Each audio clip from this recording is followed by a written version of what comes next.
What's up guys, Ranger here, and welcome back to another reaction and commentary video, and this is to the 13th episode of MLP-FIM, which is Stranger Than Fanfiction. Now, I already know for a fact that Daring Do is in this episode because I saw a couple screenshots, and I saw a couple pieces of artwork, and I also got to see and whenever I checked to make sure this was actually going to play, before I could pause the video, I saw Daring Do make her entrance, so I do know Daring Do is in this, and I'm pretty sure that the title on this, it's supposed to be Stranger Than Fiction, but it's fan fiction, and so I'm wondering if this is kind of going to be like the Slice of Life episode. This is in a bit a reference to the fandom itself with fan fiction. So I'm not really sure. Honestly, apart from Daring Do being in this, I really have no idea what else goes on in this. So let's just go ahead and dive right in and be amazed at the awesomeness. So starting the episode in 3, 2, 1, click. Daring Do! We get to see her come back. I'm so glad she actually could come back. I love her character. Cute Daring Do. Okay, this actual adventure.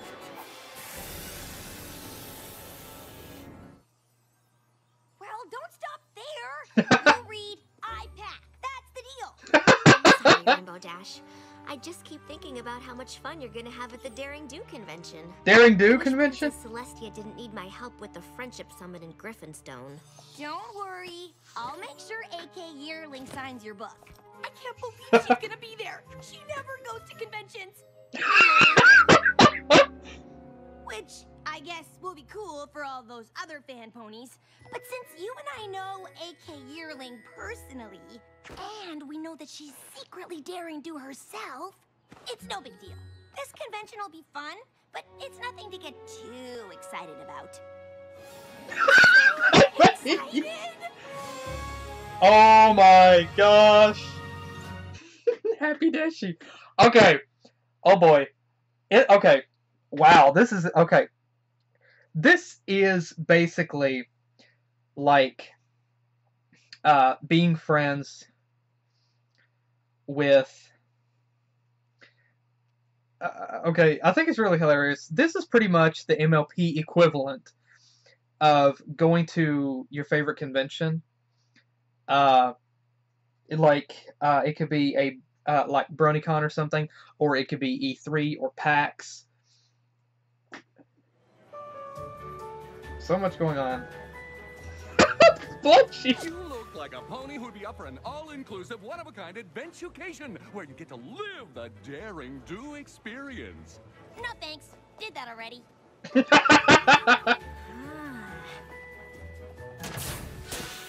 Oh, okay. Cool. This is the awesomest thing ever. Now this is something that only a true fan can appreciate. They even put the tiles in the right order. Good catch. Oh, I'm Quibblepants. Nice to meet you. Rainbow Dash. Oh boy. Costume. You too. Thanks. The hard part was figuring out the right number of arrow holes. Because on page 84 of Sapphire Stone, it describes her dodging a, quote, score of arrows shooting forth from holes in the very walls, unquote. But then, on page 107, Daring Do says she, quote, barely made it past the trap's barrage of arrows, unquote. But clearly, Daring Do is embellishing, and the correct number of arrows is That's adorable. 20. Oh. Let me guess. That's Daring's brother.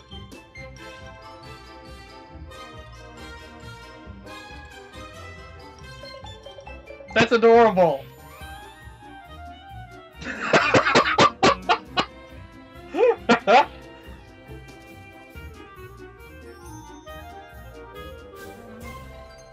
I think it's adorable here. I am so glad I ran into you. And even though I knew the convention would be totally awesome, it's more fun when you're with someone who really knows Daring Do. I know what you mean. It's so hard to find a pony who really gets it. They're gonna argue, aren't That's they? weird. We've only done stuff from the first trilogy. After lunch, we should probably start working our way back through the other books. Whoa, whoa, whoa. There are no other books. Of course there are. Daring Do and the Trek of Fight Towers, Daring Do and the Many Faces. Please don't. Just don't even mention the titles. I'm not saying those books don't exist. I'm saying that I refuse to acknowledge them. What? Why? Because they're horrible! I mean, there isn't a single thing after Ring of Destiny that is even remotely in the realm of the possible. What? I know. Oh my gosh! Everything in every one of those books is 100% possible. And how could you possibly know that? Don't! I just do. Well, that's a compelling argument. Why would you even come to this convention if you hate Daring Do so much? I don't hate Daring Do. The first series was smart and cool and an amazing nod to old-time serialized adventure books that somehow manages to be self-reflexive and ironic while at the same time celebrating the art form without a hint of cynicism. Which is why I came here to ask A.K. Yearling, muzzle to muzzle, why she sold out and dumbed down the rest of her books and into just a series of impossible action sequences. Wow, the relatability I know. and the realism with A.K. this. Yearling is awesome, and every Daring Do book that comes out is better than the last. Wow. Okay, yeah, I'm sorry, but I could never be friends with some pony who's willing to believe impossible stuff is possible as long as Daring Do does it. That's okay, because I could never be friends with some pony who's so focused on things being possible that he's willing to turn his back on the You might want to tone it down before security shows up because you are at a con. Look, just tell A.K. Yearling that Rainbow Dash is here, and I need her help to convince a know-it-all pony that everything Daring Do's ever done actually happened. Not gonna work. Rainbow Dash? A.K. I've got to talk to you. It's an emergency. Not here.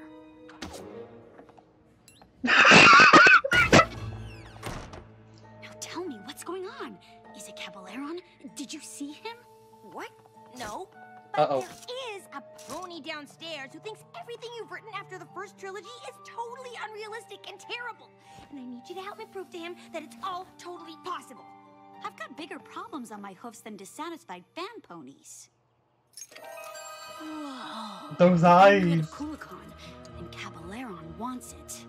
But the amulet's only a key. The real treasure is hidden in a lost temple. The seven-sided chest of Chico Mazdoc. Caballeron wants to sell it to the highest bidder, Whoa. of course. Which is why I need to find it first. Yes! Sounds like another awesome Daring Do adventure! But what are you doing here?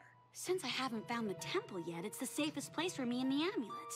It's crawling with security, and if I get into trouble, I can just blend in with all the Daring Do cosplayers.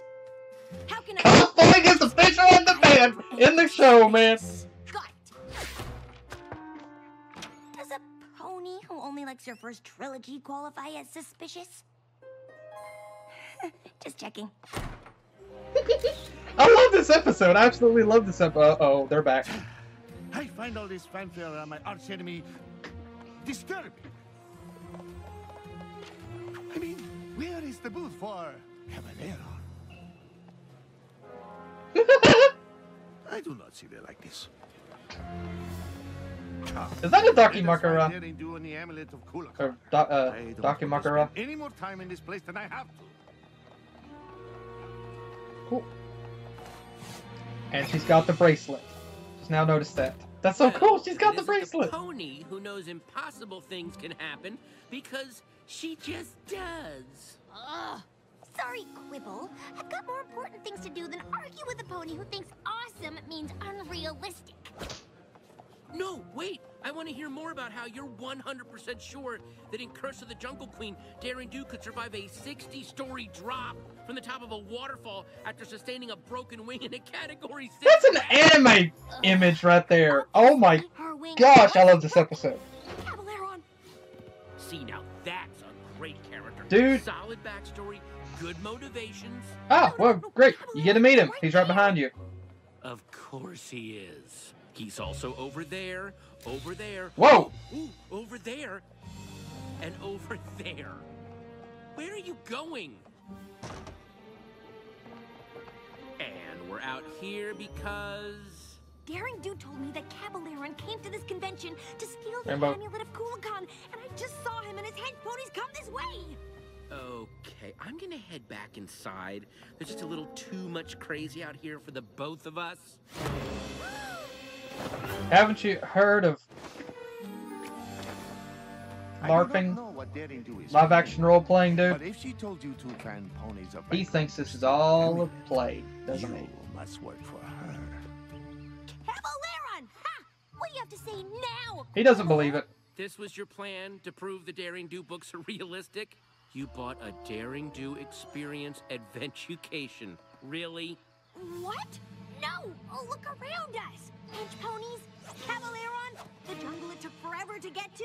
This is I love the concept of real. this. Right. If this was another- actually being held captive by Cabaleron. Dude, Please, you're actually this being guy's held captive by, accent is all by over the place. Cabaleron. No offense. Aye.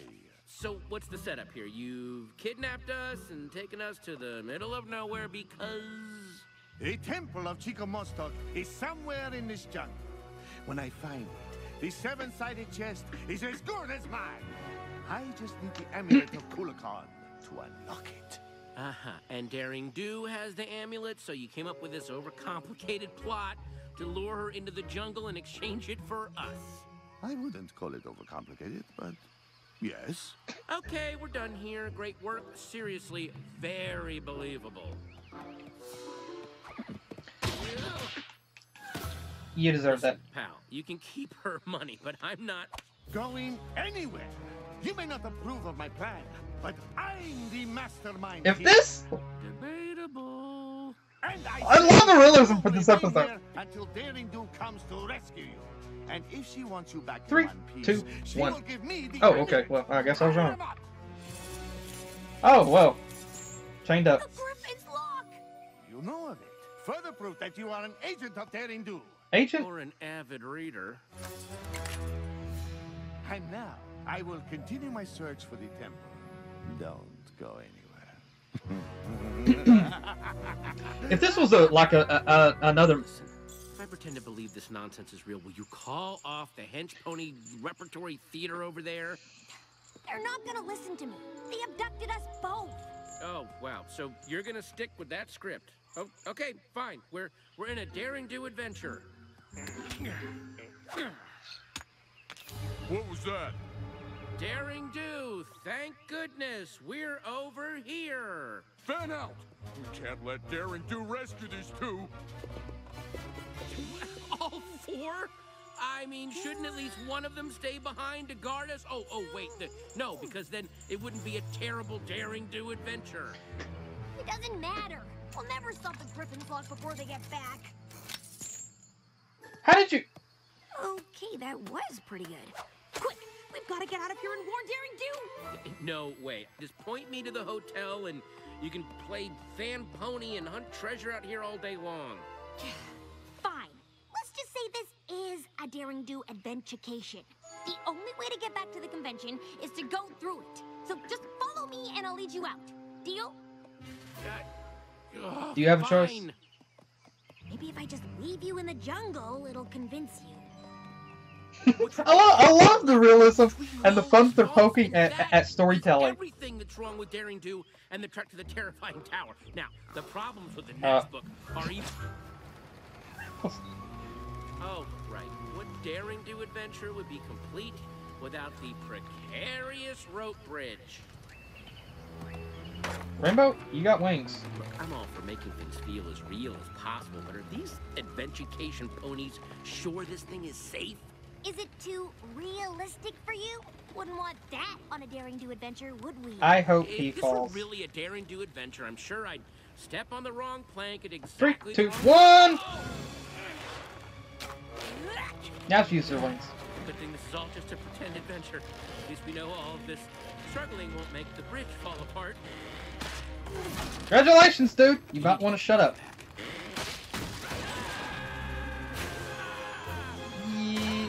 I was going to say you can let him, you know, come just a couple? Okay, well that works.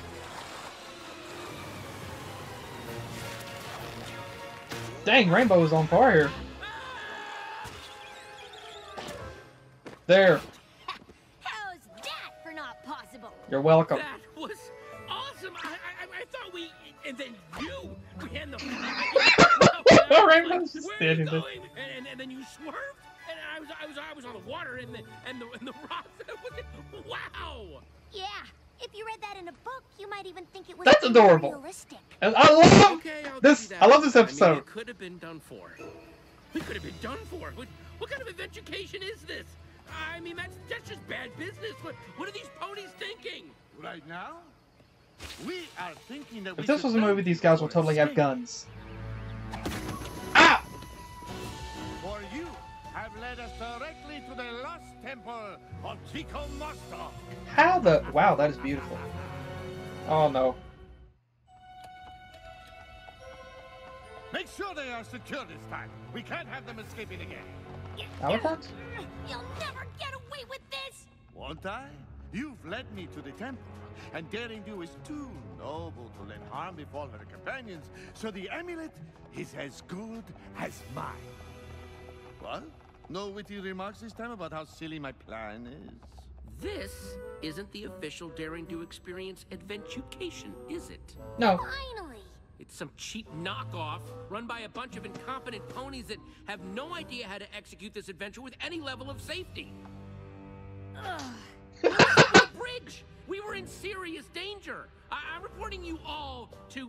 Well, I don't know who I'm reporting you to, but it's gonna be some pony important. Oh, and this cut-rate Better Business Bureau for an experience hasn't proved anything except that I'm right. It has all the hallmarks of a lame Daring Do adventure. Quibble? No, I'm talking. Ow. Generic jungle locations? Dude. Overly complicated villain plot? Check. Random coincidences that conveniently get us to the next big set piece? Check. Dude! What were you unstepping you for? Listen, buddy, I don't take orders from some second-rate performer who learned acting from the supervillain school of bad accents. The only thing this mess is missing is some giant Aoizodal wannabe monster, and I have a feeling that would be a bit too much for you bargain basement adventurers to pull off. Congratulations, welcome to the bargain basement. Hope you enjoy your stay. You're real. This is real.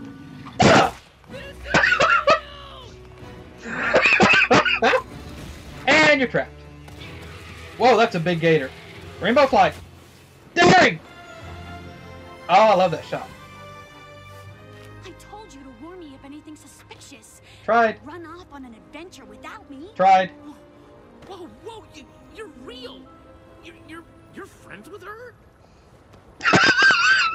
We'll have to do introductions later. Right now, we have to... Get out of here, yes. Thank you. Or- Actually, no. What? Shut up. Can't leave without the treasure. And we should probably get to it before our friend gets any higher.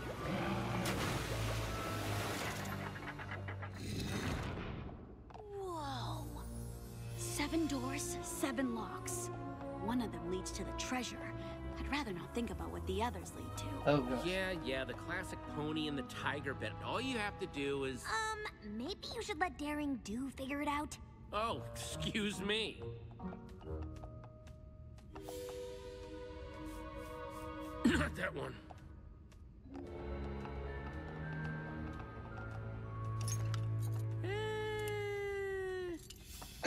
Is he always like this? Yep. Yeah, but he's usually right. Which lock do you think it is? Oh, finally. Look, each door has another door that matches. These two both have earth ponies fighting serpents. These two have Pegasi fighting griffins. These two have unicorns fighting bears. But this one... Has an alicorn on it. It's the only one without a match. How did I miss that? I've been asking myself that ever since book 4. He's going to become a co-author, isn't he? The 7-sided chest of Chico Mostok. Wow. Guys. The way out is totally covered. How are we gonna get out of here? There! Seriously, do you ever not escape out of the top of a temple?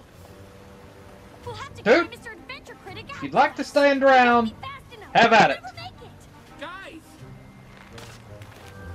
I think Rainbow Dash and I have this covered. Go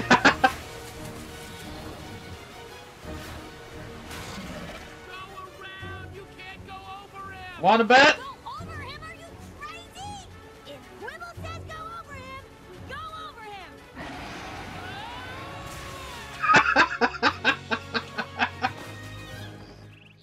You two are insane! Yep. You said go over him, I said go around him! and I said be quiet. This way! I heard you! Okay, I got it. Let's create a fake treasure out of mud and rocks, give that to Caballero, and then when... Not every daring do plan has to be super complicated. Ah! I swear I heard them! Howdy.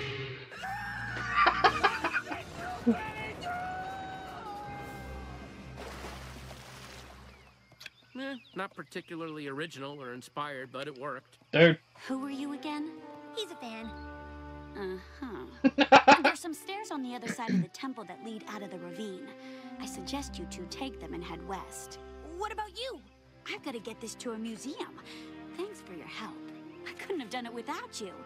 Both of you.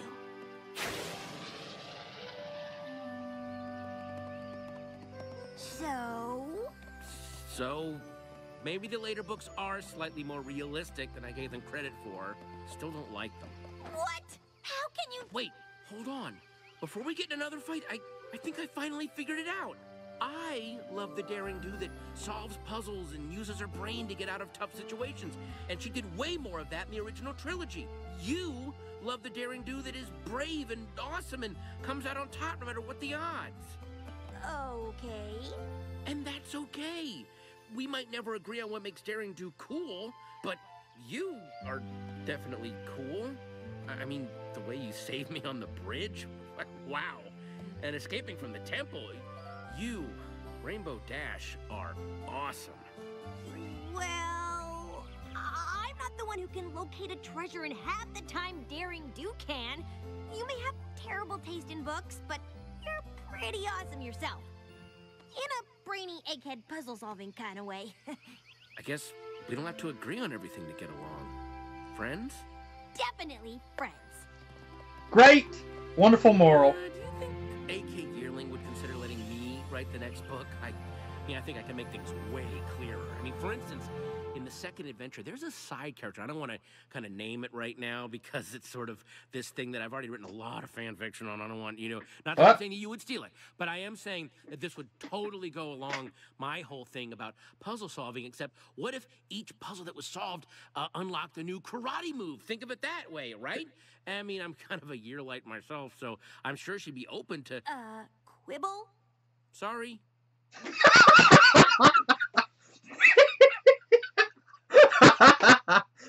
Okay. This is definitely one of my favorite episodes this season. This is definitely one of my favorite episodes of this whole season.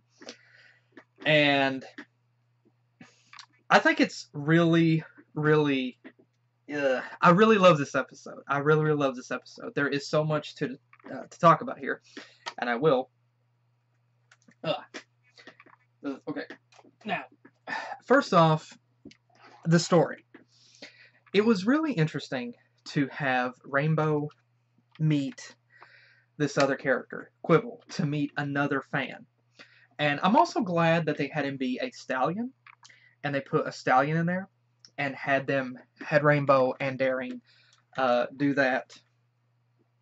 Had them bicker and argue like that, talking about Daring Do, and such. And I think it was really cool that they did that. And for some reason my video decided to freeze. Don't know why. Video froze. Hello? Uh-oh. Okay. What else froze? Freak! Everything did! I'm still recording. Yes, I'm still recording. That's the only thing that's still going. Oh, freaking heck. Okay, that's back going. So that means this should be active. Is it? Yes! Do I have audio? Yes, okay. I've got audio. Okay. Now. Okay. Yeah. Finally. Sorry. Anyway. I really love this episode. And it's really cool how that they had Rainbow meet another fan. And at first glance, Rainbow first thought this guy basically had this exact same point of had the exact same ideas as her, and he loved Daring Do as well, and he considered himself a major big fan, and Rainbow thought that he was a major big fan as well, and so they was able to converse with one another about the books and everything, and they were able to converse about the books and just talk about everything Daring Do.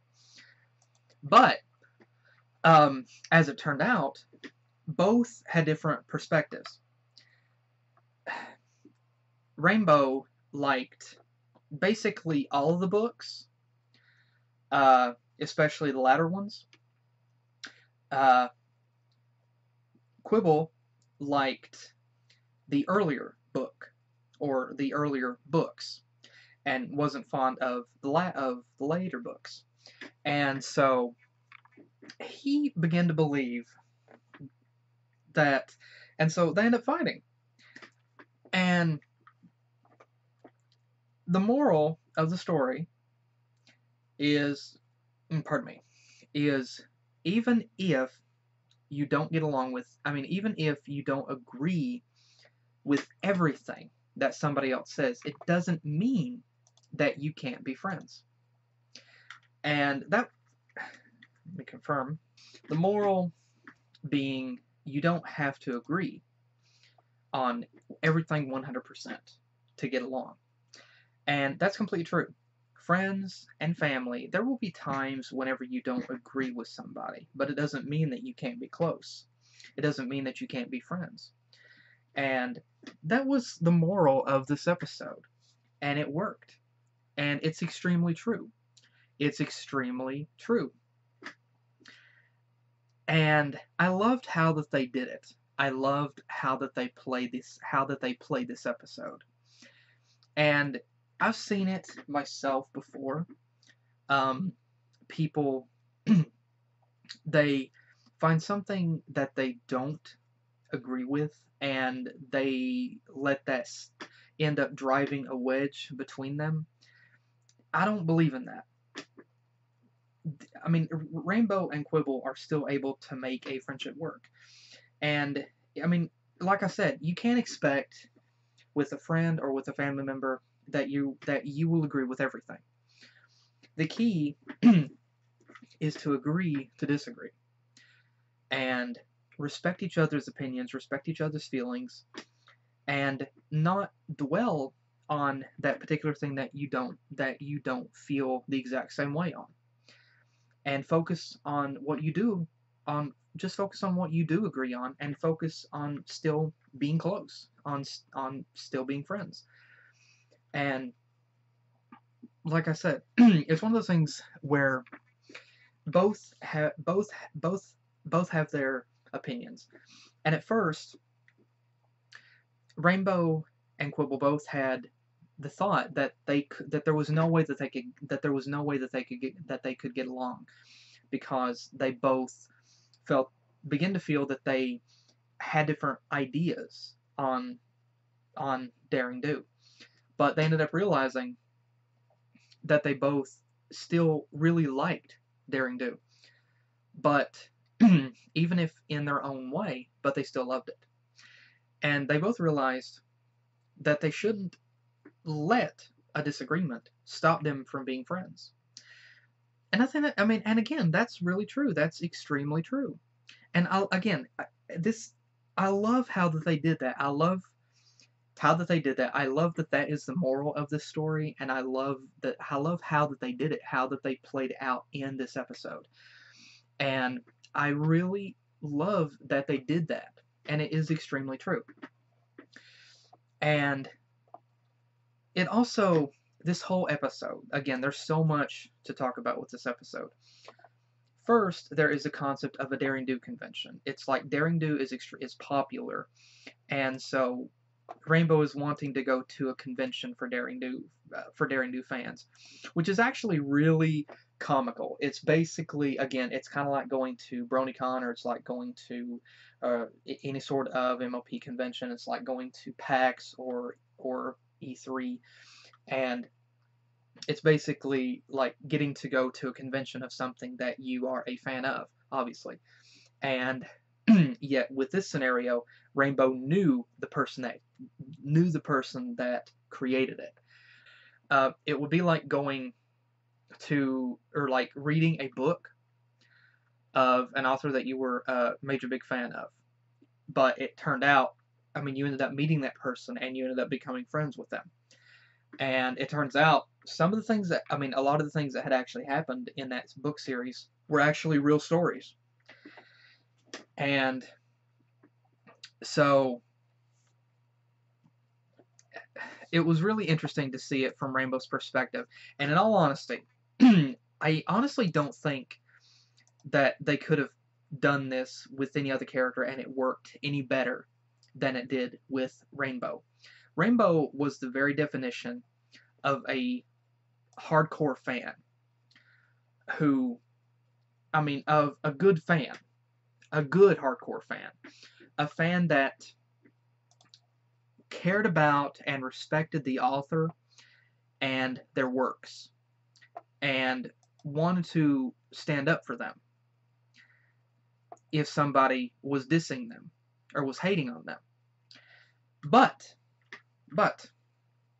Rainbow also had a bit of short-sightedness, which is interesting because Rainbow was not portrayed here completely.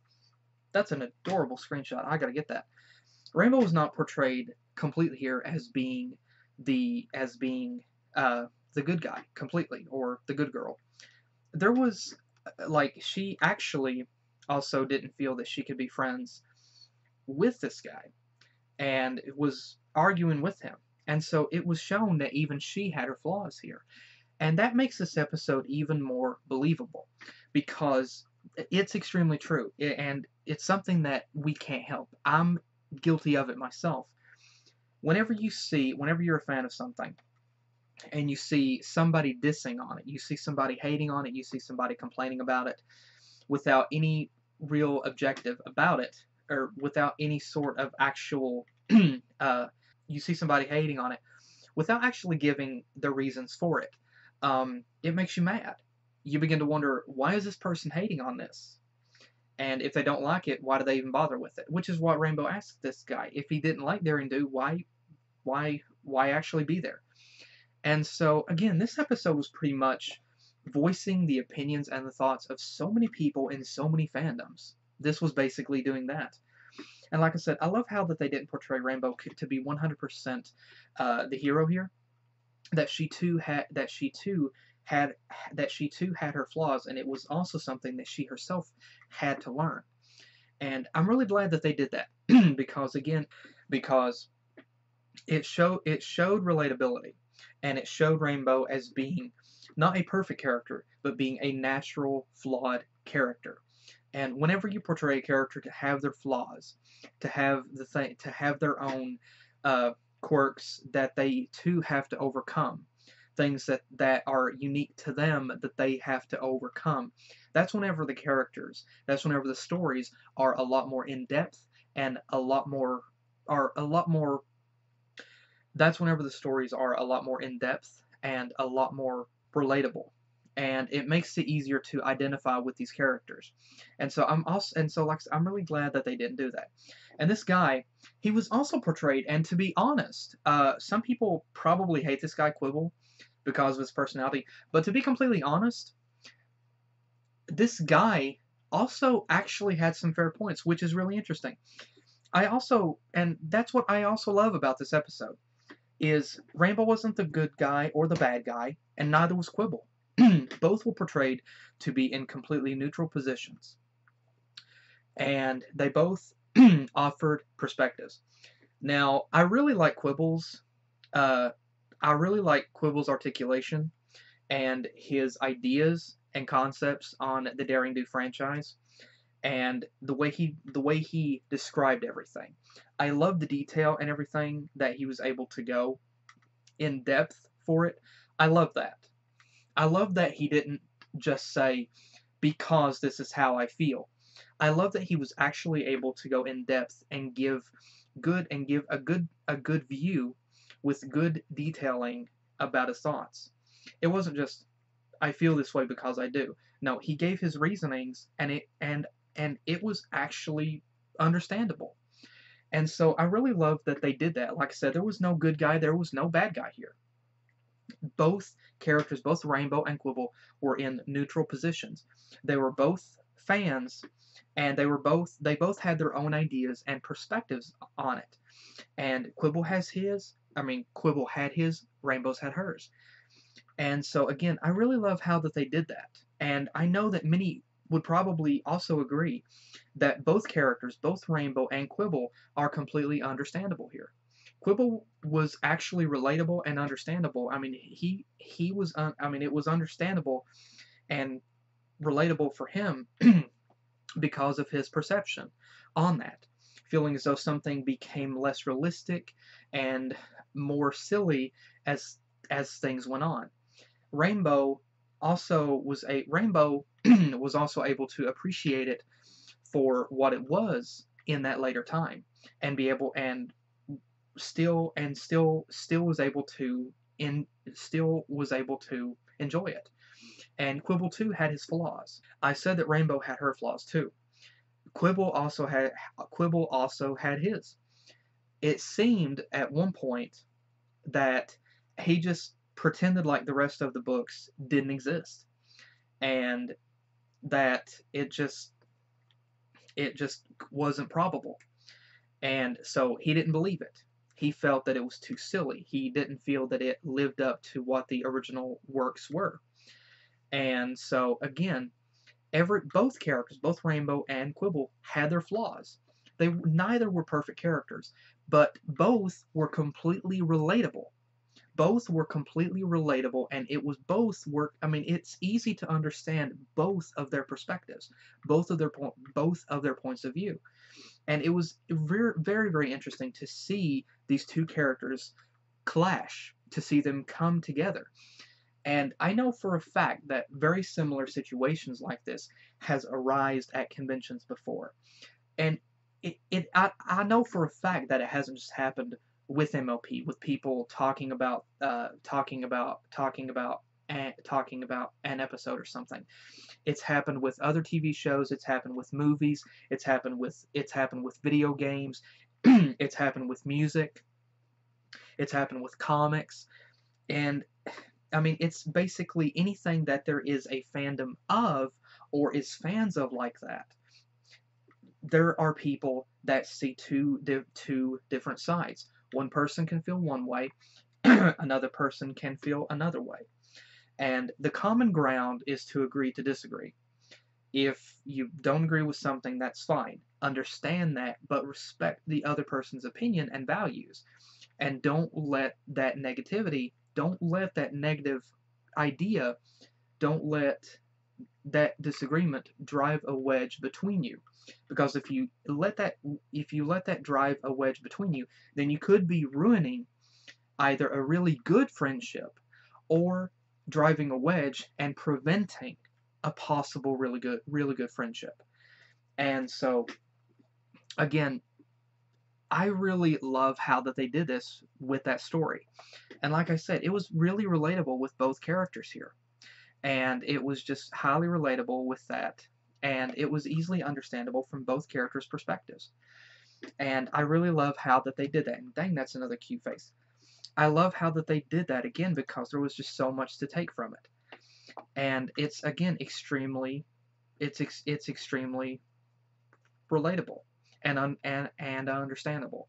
And so again, I really love this episode because of its story. and because of the relatability of the characters. And like I said, neither character was portrayed to be completely perfect or was directly portrayed to be right. Both were right, but at the same time, both were wrong. They loved it for what they knew. They loved it for what they knew of it, and that was completely fine. That's what really anybody does within a fandom of something. And so they loved it for what they knew of it. They loved it for their own reasons, which is perfectly fine. But there will be people that won't feel the same way. And exactly just like what happened, it has driven wedges between people before. And personally, I hate seeing things like that happen. I hate seeing good friendships be ruined because of a simple disagreement. Myself, I believe in that agree to disagree. Let bygones be bygones. Don't dwell on negativity. That's what I personally believe. And I think it's really cool how that they did this episode. And I mean, I honestly, I adore how that they did this episode. And so for the story was beautiful, the story was extremely relatable, and it was really understandable from both characters' perspectives, and I love how that they did that. And additionally, the whole concept, the whole story here with the convention and everything, it was so cool to be able to see that. And this was pretty much like this, I mean, seeing these characters go to a convention of their favorite author and being able to talk about the books and everything, it was so cool to be able to see that, because this is literally seeing two characters, or one of our favorite characters, go to a convention. And again, it's extremely relatable. Not for me, because I've never been to one, unfortunately. But I know other people can really relate to this. Okay, I've been to a mini Comic Con. Okay, I've been to one in my life.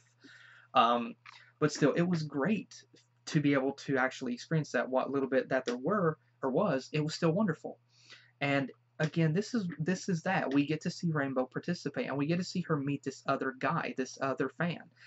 And I think it's also, I'm also really happy that this guy was also that it was a stallion, and that it portrayed, because I think it was really cool. I think it's interesting that they're putting more males into the show, and so it's kind of evening out the gender balance there. And so I think it's cool that they've done that. And I think it's really cool that they portrayed the characters to interact with each other on a rather neutral balance. And it did not, there was nothing pertaining to either character's gender that was actually spouted out or anything like that. It portrayed it as like a neutral fan. And I'm really glad that they did that. And it was also very much relatable with that. And I think it's really cool. I love it. And it was also really cool to be able to see some of the references with what was going on at the convention itself, like the cosplaying and the little figurines, the pillows, and dakimakuras, and anime-based other like artwork and everything. And so, I mean, and figurines. And it was so cool to be able to see that, because, I mean, they really, of course, I mean, it's not really hard to do your research, but I'm really glad that they did that, and it really showed the attention to detail, and really hit home, and really made it relatable and believable. And so I'm really glad that they went to the lengths that they did with this episode. And I also love it that we got to see Daring Do. Daring Do is definitely one of my favorite characters from the show. Of course, all of the main six are my favorite characters. A lot of the background characters are as well. But Daring Do is definitely one of my favorite characters, and I love her character. And again, I love how that her voice actress did in this episode for her, and I love how Daring's character was. And it was so cool whenever Daring Do made the mention about the cosplayers. And it actually put it like right there, just like in what was the other episode?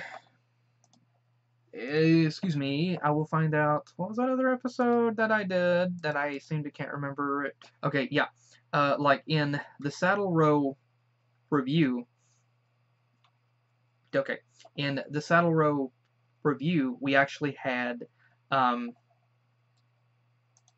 the characters.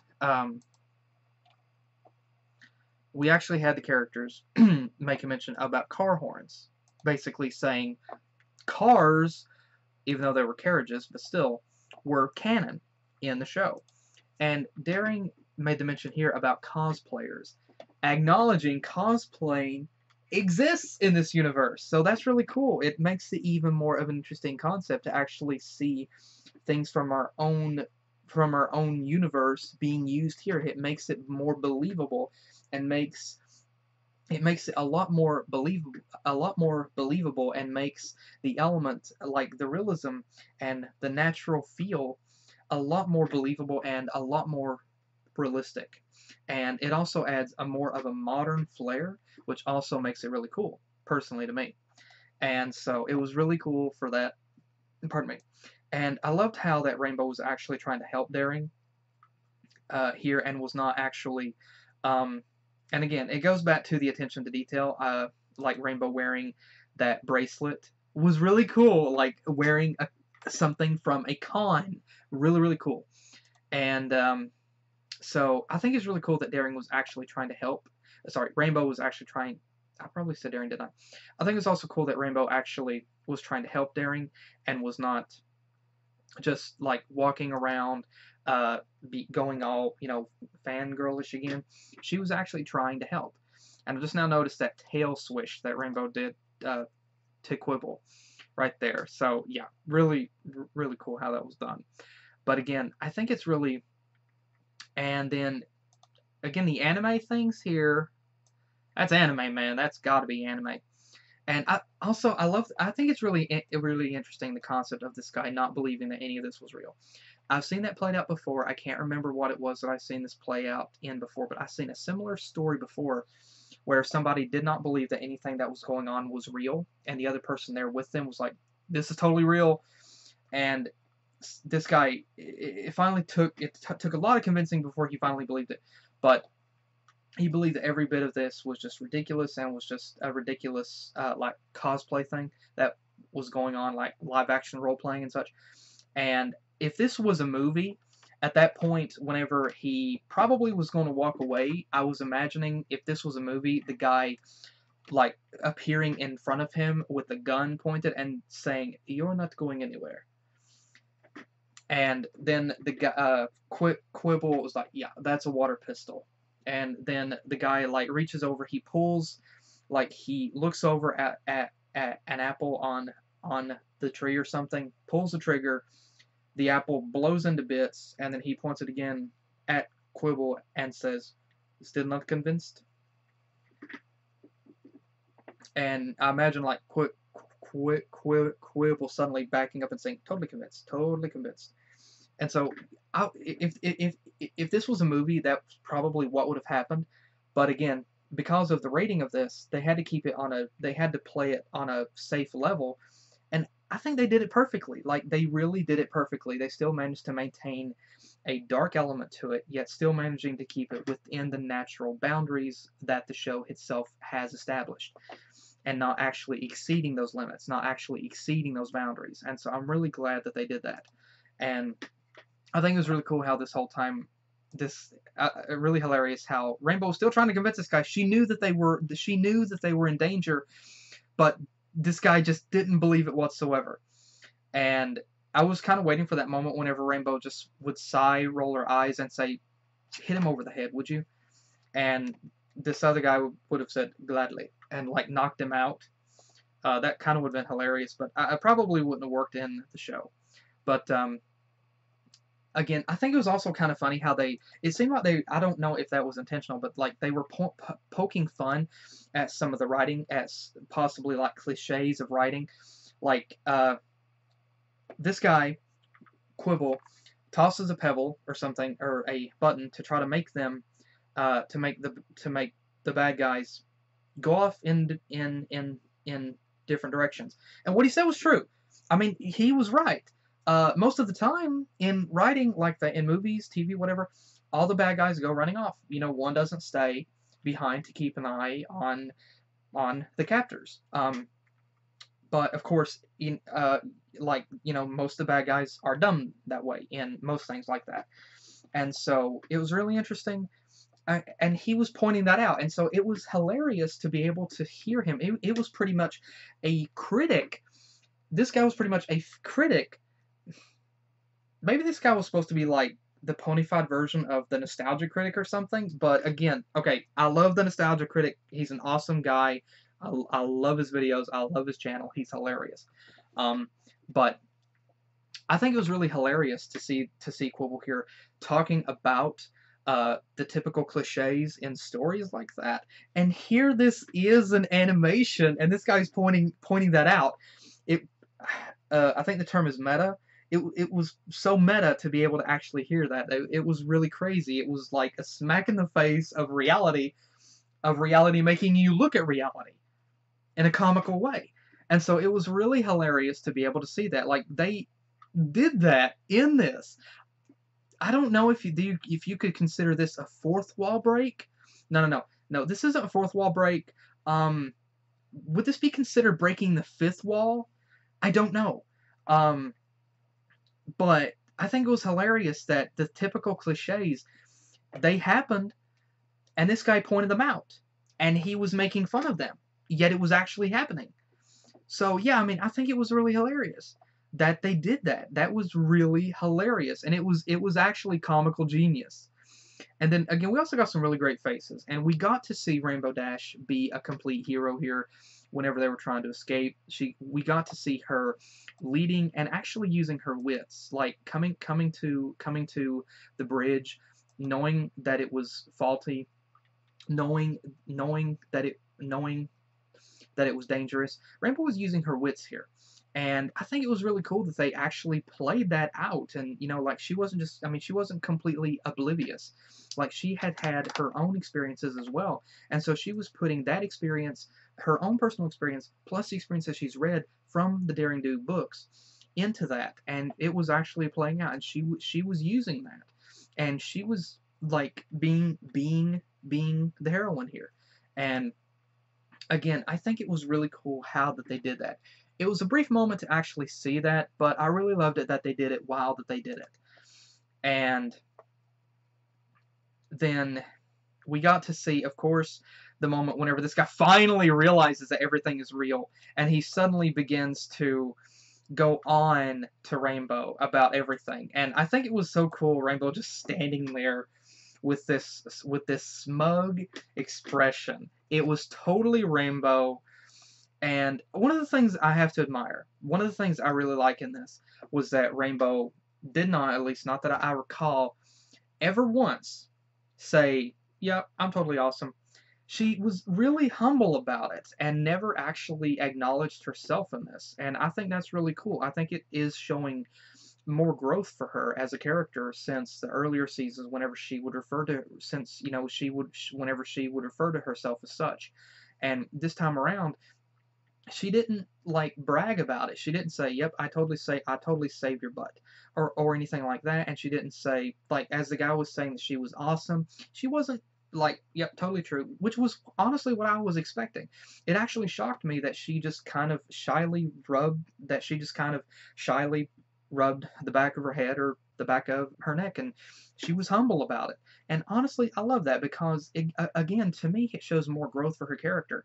It's showing, I mean, maybe not all at once, but I think it's kind of showing that she might be sort of getting over the struck on herself kind of mentality that she had before, and she's a bit more humble now. And maybe that's just me, I could be completely wrong, but I think it was really cool that they did that. And I may be completely misjudging this, and I'm probably going to be smacked in the face with this later on. But again, for this episode, I love that they did that. I love how that she did it to be humble. And she wasn't standing there smug like, yep, I'm totally awesome, grovel at my feet. But she was like, yeah, dude, I totally told you that everything was real. Now do you believe me? That was how she stood there. And I love that they did that. I love that they played it out that way. And again, I love Rainbow's attitude here. I mean, she wasn't... I mean, while she was a fan too, she wasn't totally like bragging about anything. She was acting humble about it and just actually acting more calm and mellow somewhat about it. And she wasn't being a braggart about it. And I love that aspect. And again, for me, it shows growth and development for her character since, you know, like the earlier first and second season and such. And I think it was also cool how she still had that. I mean, it was still Rainbow. I mean, it was still typical Rainbow. She was still the same kick butt Rainbow Dash that we all, pardon me, well, some of us know and love. And I love how that they did that. And she was still in character, but still was able to show growth as a character. And that's always great whenever a character, that's always wonderful. That's always great writing whenever a character can maintain their character yet show growth as well. And I think it's really cool that they did that. And then of course there were comedy in this episode. There was comedy, but again there was just some radical moments in this episode. Some of the shots in this was just completely freaking awesome, and just like totally boss segments here. These are just totally boss scenes that was shown. The lighting effects in some of these scenes, the head tilt, some of the things that they use. I loved it. I mean, it just added more subtlety to it, and it just added that hilariousness to it. It just added that more to it, and I think it was wonderful that they did that. And then, like I said, I also love how that Daring was also humble for this.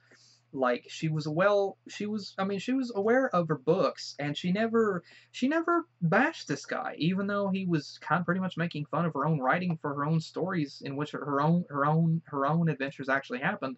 At the same time, she never bashed the guy for it, and I really respect that, and I'm really glad that they did it that way. She never got onto this guy. She never told this guy to hit the road. I mean, she was really good about it. She was really calm about it, and I think it was really cool that they did that. And again, Daring acted really cool. And again, that's probably why that I love her character is she has, you know, the simple adventuring personality or mentality and persona, but she's pretty humble about it, and she just maintains that. She doesn't act high strung about it like I'm a big writer or anything like that. She just remains humble about it and such. And so I'm really glad that they did that for her character. And again, I think it was really cool, like at the end of it, how that they played out some of the other scenes with her thanking them for the help, Daring thanking them for the help, and Rainbow and Quibble for the help, and then saying that she's got to get that to a museum. And again, she didn't say anything about like collecting a reward or anything like that. No. She just wanted to preserve that artifact. And I think it's really cool that they did that. And it was also really cool to be able to see Daring use her wings like hands and actually use it like that. That was really cool that they did that. And it showed more use for a Pegasus wings than actually just being Pegasus wings. And so I really think I love how that they did that, and I think it's really, really cool. And then we have the ending, of course, second to last part of the ending, with Quibble actually acknowledging that the books were okay, and realizing, him and Rainbow both, that they can still be friends. Even if they didn't see eye to eye on everything involving Daring Do, that didn't mean that they couldn't still be friends and shouldn't try to be friends. That there was still that connection there, and that they could still make that work, and they should still make that work. Even if they didn't see eye to eye on everything, there was still definitely a connection between them, and they should still make it work and not dwell on that. And I think that was great that they did that. And again, it's a very relatable and very true moral. And it's also understandable in terms of the fandom. And again, I'm a part of multiple fandoms, but I can honestly say this much because I haven't, not because this is more prominent in the MLP fandom, but simply because I haven't looked into anything like this pertaining to any of the other fandoms. But I know that with some of the episodes of MLP and such, some people don't like some of the episodes, and there are some people that won't hesitate to voice their opinions if they don't like something. And they give harsh criticisms. They give very harsh criticisms about things pertaining to the fandom, be it the episodes, be it artwork, be it fan fiction, be it be it animation, be it music. Some people won't hesitate to make very harsh criticisms about something without taking into consideration even doing a constructive criticism, offering actual aid to be able to help this person improve. Instead, they will completely bash everything that they don't like about it, while not actually conversing or acknowledging the things that they do like about it, or offering any aid in which that person can actually improve on that, or really offering any sort of opinion on it. It's just completely bashing it. I've seen that before.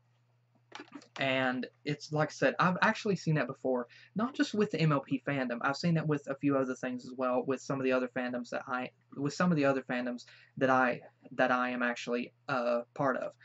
But I think it's really cool that they did it here, and it showed that relatability and the understanding and that realism between both Rainbow and Quibble. And again, I think this was a very true thing, and I honestly think this is a good episode for the fandom, because this is Rainbow and Quibble. These are two fans.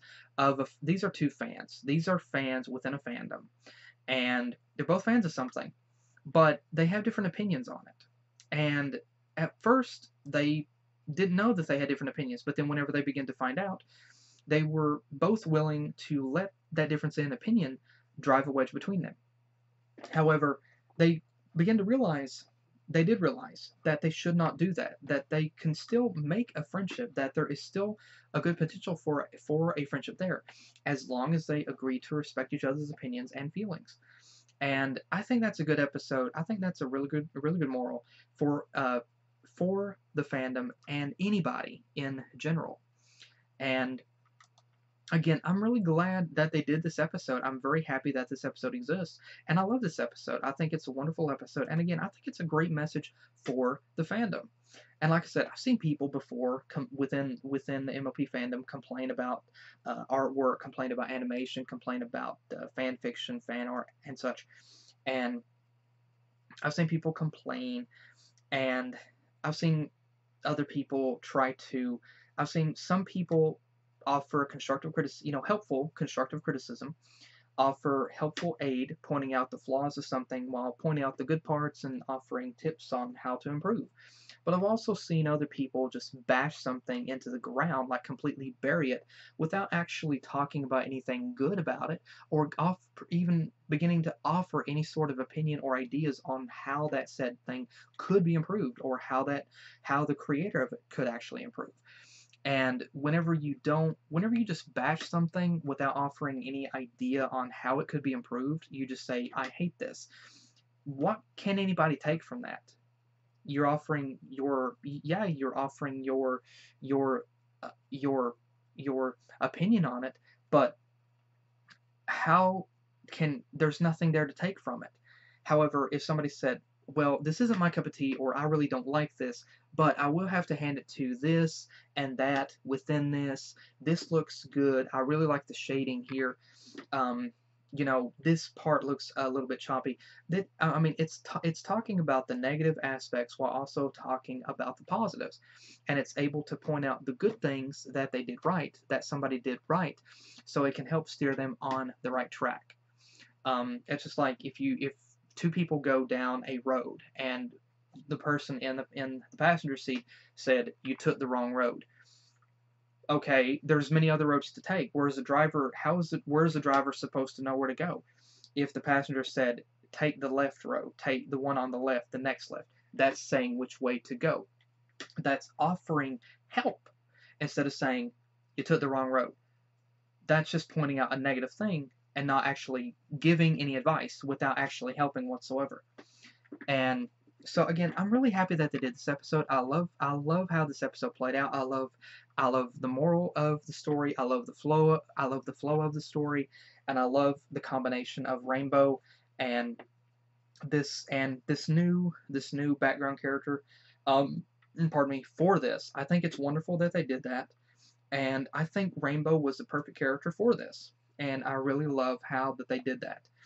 And then the last hilarious thing was the ending whenever Quibble just kept talking. And he just kept talking. And he was talking, I mean, there was no music, he just kept talking.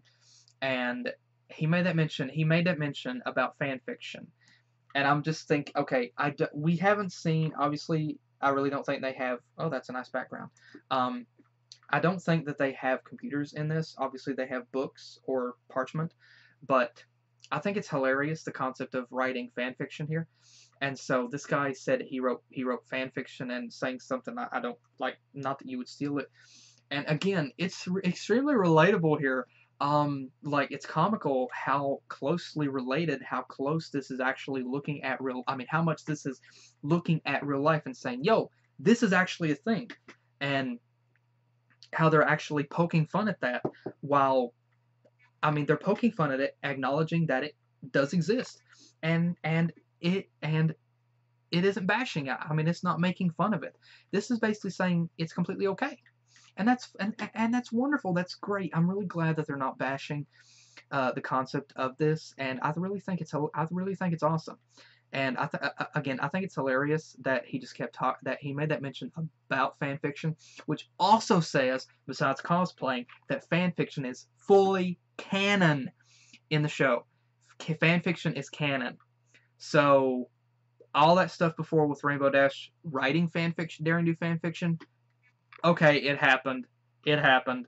And again, it was hilarious that they just kept talking, and how that they ended the episode like that. It was hilarious. I loved it.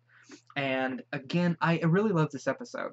And this episode kind of brings to mind Supernatural, because Supernatural is the only other show that I know of directly that has done episodes that have been shouts out, or that have been shout outs to the fans. They did, that I know of, so far they've done 3 episodes of Supernatural that have pretty much been shout outs to the fans. There was an earlier episode where Sam and Dean ended up having to go to like the guy that was writing the Supernatural book.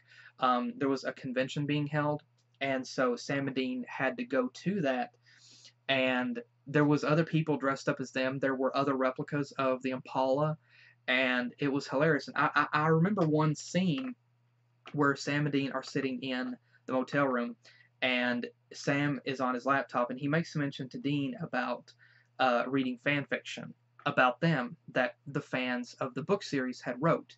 And he makes a mention about the shipping or the pairing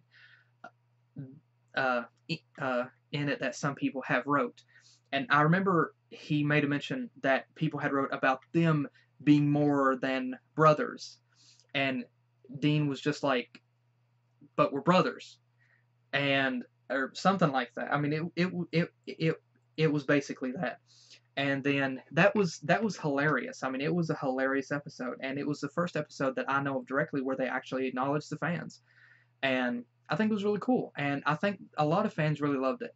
And then I know they did another episode for the 200th episode, Supernatural the Musical, where they went, it was like an alternate reality or something, where there was a play that featured them. And I remember some of the kids got up on this stage and was singing "Carry On My Wayward Son" by Kansas, and they weren't singing it in the normal tune. They were just singing it sort of like orchestrational. And I remember, like, I haven't watched that far yet. I haven't watched that far, but I did see that scene on YouTube, where Sam and Dean are just kind of standing there, and as they're listening to it, you could kind of, like, as they're listening to the lyrics, "Carry on, my wayward son. There'll be peace when you are done. Lay your weary head to rest. Don't you cry no more." And you could kind of tell that they had been thinking, like, it was sort of resonating with them, the journey that they had been on up to that point, everything that they had actually experienced. And again, it was another total fan service episode. And then they did another one, I think just called Baby. I haven't seen it yet, but I have read about it, where the episode is completely from Baby's perspective, or Metallicar's perspective, from the Impala's perspective. The whole episode takes place in the Impala. and you get to see everything from the car's perspective. And so that's a shout out to the fans as well as the car fans of the series. And so they've done 3 episodes that I know of directly that has acknowledged the fans and have been shout outs.